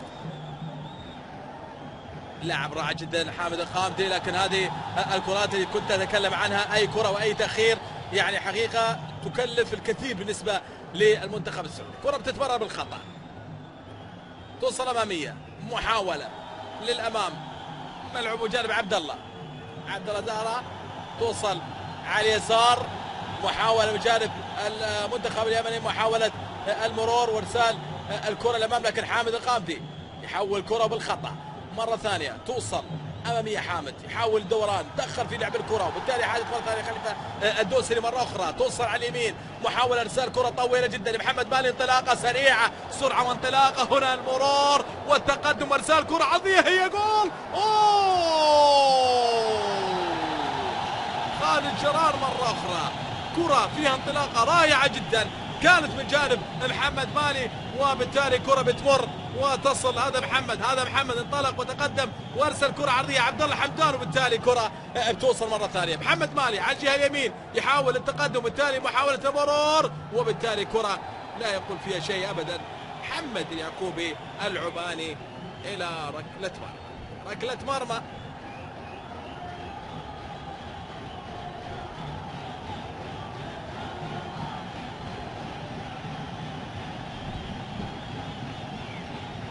كرة ملعوبة الأمام، خالد شرهان.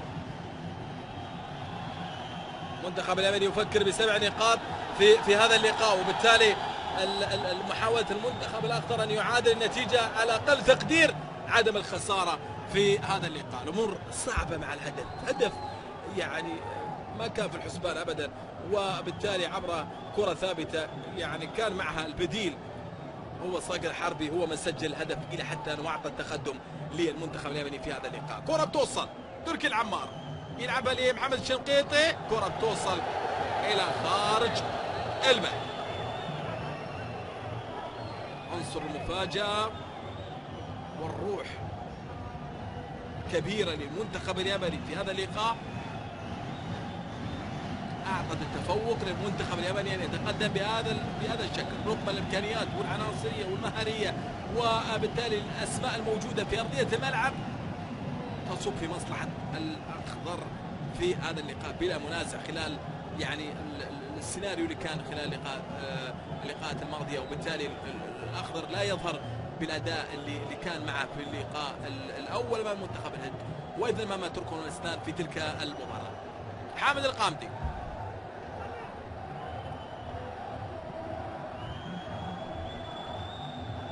محمد الشنقيطي، مهند، حامد، دوران، مرور، حامد يلعب كرة لليسار، الكرة لا زالت هنا. حازم الزهراني يحاول يتقدم ويرسل كرة عرضية، لكن كرة تبعد. تخلص الآن لمصلحة نايف الماس يحاول يمر، يحط على كرة نايف، وبالتالي يكسب خطأ. 4 نقاط لمنتخب اليمن، الأخضر لديه 6 نقاط. منتخب الهند فاز على تركمانستان بثلاثية مقابل لا شيء، 3 أهداف كانت في تلك المباراة قبل هذا اللقاء. كرة ملعوبة توصل لمصلحة تركي العمار، الكرة بيمررها تركي إلى حارس المرمى خالد شرهان حارس مرمى. الأميز ما بين الأسماء المنتخب اليمني.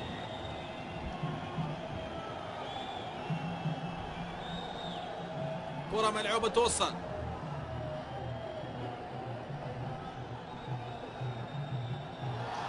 تنفيذ كرة الآن من جهة اليمين. محمد مالي على اليمين يحاول يتقدم ويحاول يصوب، والتصويب يكون إلى خارج الملعب.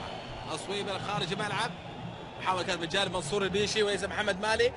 فراس بريكان يحاول يمر، فراس حامد القامدي يلعب كرة عالية لليسار. حازم الزهراني يلعب كرة توصل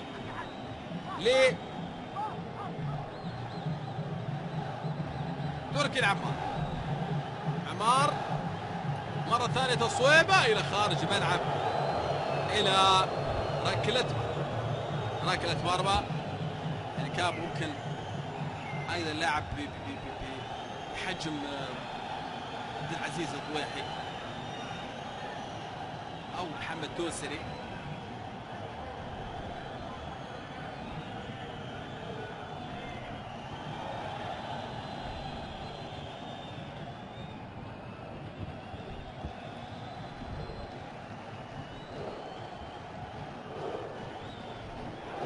ذكرنا يعني لاعب كبير كان ايضا عبد العزيز الضويحي، واحد من النجوم الرائعه جدا مع نادي هاجر الفتره الماضيه. وبالتالي عدد من انتقالات بجانب خالد العطوي.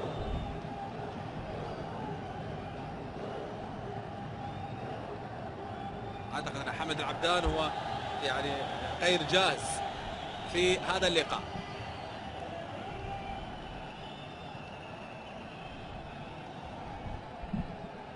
كرة ملعوبة توصل عبد الله الحمدان، العرضية منقولة توصل لحازم الزهراني ومحاولة تصويب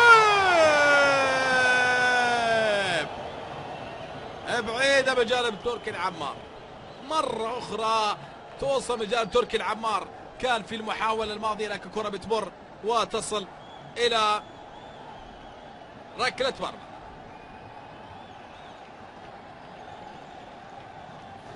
أكثر من عنصر تم تختيره محمد بالي بشكل اضافه، وبالتالي محاوله توصل بينيه لكن الكره تتخلص.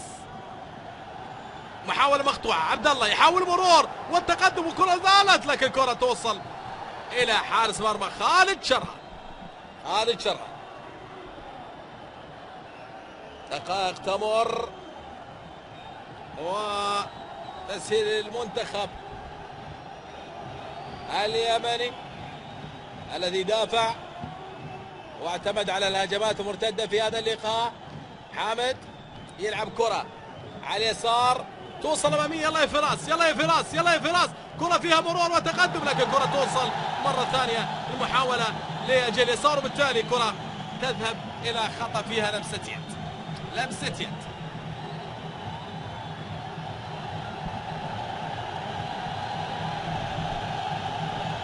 منتدى مع منتخب اليمن. 83 7 دقائق فقط هي المتبقية. هل من هدف راح نشاهده خلال يعني هذا اللقاء؟ حامد القامدي. القامدي يحاول يمر، توصل لمنصور البيشي. كراس يحاول يمر، مقطوعة توصل أمامية ملعوبة فيها مرور، تقدم وكرة فيها مرور أكثر من لاعب ومحمد طارق. محمد طارق يبررها للأمام وتوصل لخليفة الدوسري. الكرة لا زالت هنا خليفة. يا سلام يا خليفة، يا سلام يا خليفة، يا سلام على صمام الدفاع الرائع جدا. خليفة الدوسري يقطع الكرة ويحولها على اليسار لمصلحة حامد القامدي، والقامدي يحولها لنايف الماس. نايف الماس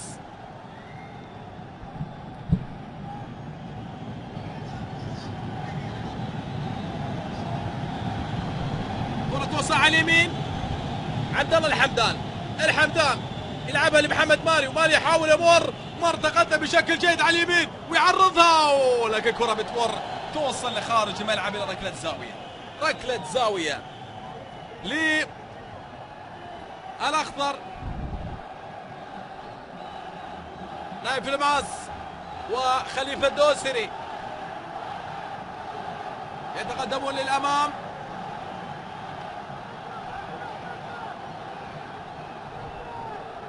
عازم يلعب كرة عرضية ملعوبة بالراس وكرة بتمر وتوصل إلى ركلة زاوية. ركلة زاوية.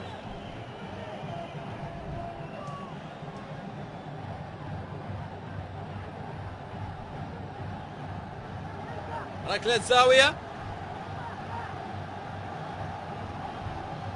عازم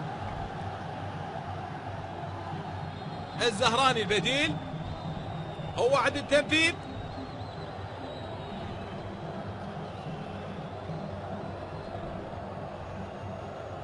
محاولة امسال كرة عرضية تتحول لحامد القامدي، والقامدي حلوة قدم.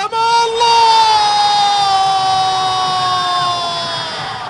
سلاح التسديد يا ولد يا حامد يا قامدي، تصويبة رائعة جدا، كرة بتروح للمرمى ويسمعها السادة الأمير محمد بن فهد، كرة قوية جدا في المرمى.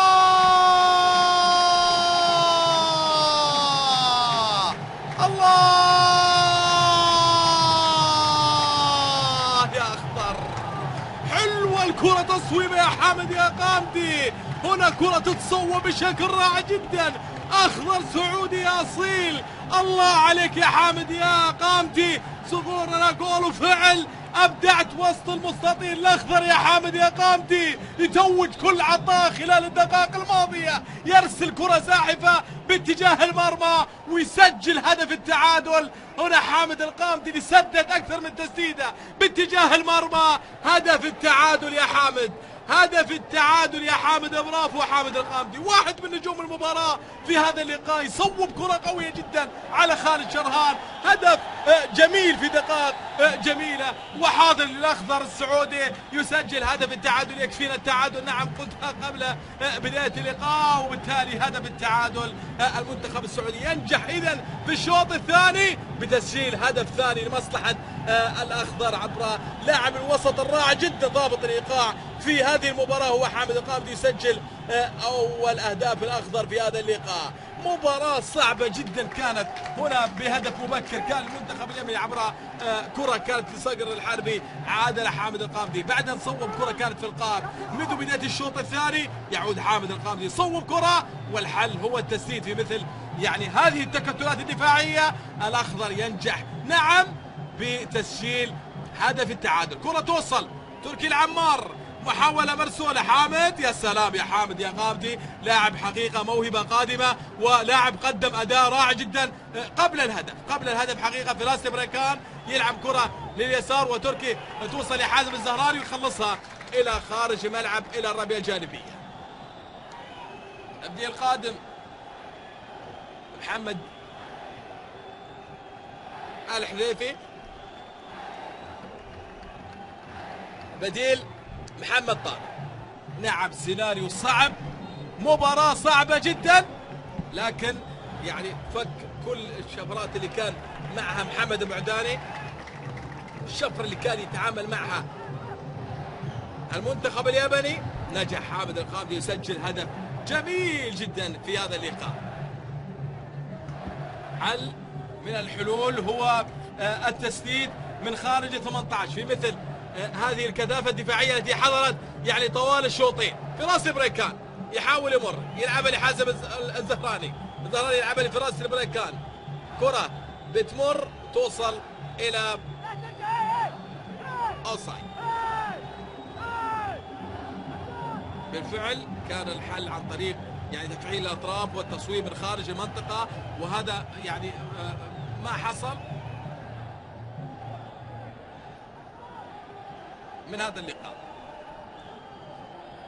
قدم الأداء الجيد والأداء الرائع جدا يعني خلال كل المباريات. كنا نستحق أن نعود خلال الشوط الثاني على الأقل تقدير رقم الشوط الأول لم يكن بذلك الشكل، لكن الشوط الثاني تغير حقيقة مع عدد من الأسماء التي دخلت في الشوط الثاني، خاصة محمد مالي في الجهة اليمنى، واللاعب اللي فتح مساحات كبيرة جدا وشوارع هناك في الجهة اليمنى. نقطة واحدة تكفي.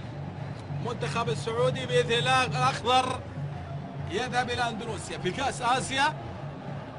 أداء رائع جدا، أداء ممتاز، أداء مميز، كان ينقص الهدف فقط خاصة في الشوط الثاني. نجح بالفعل حامد القامدي اللاعب اللي كان حقيقة في وسط الملعب بكل أرجاء الملعب يقدم الأداء المميز. توصل إلى نايف الماس يلعب على اليسار، كرة توصل فراس حازم مرور، لكن هنا كرة توصل إلى خارج الملعب.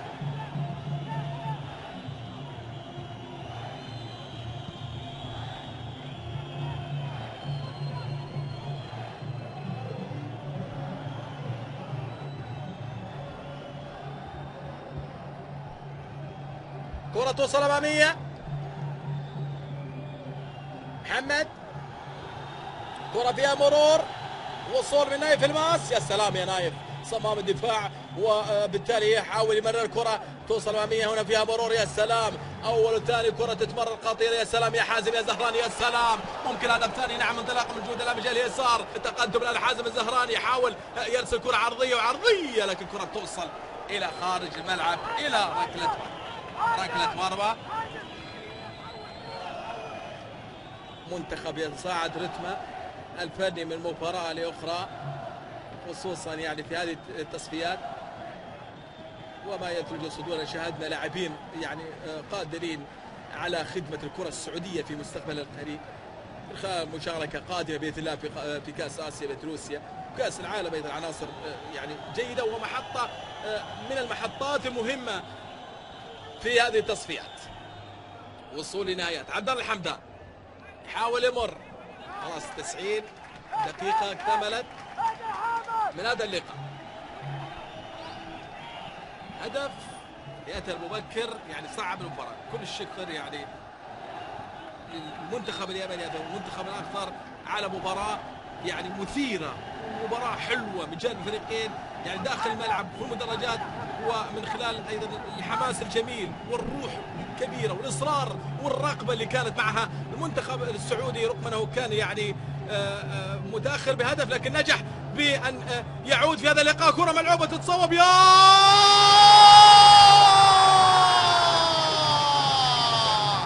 الله يا أكبر للبديل محمد مالي يسجل الثاني.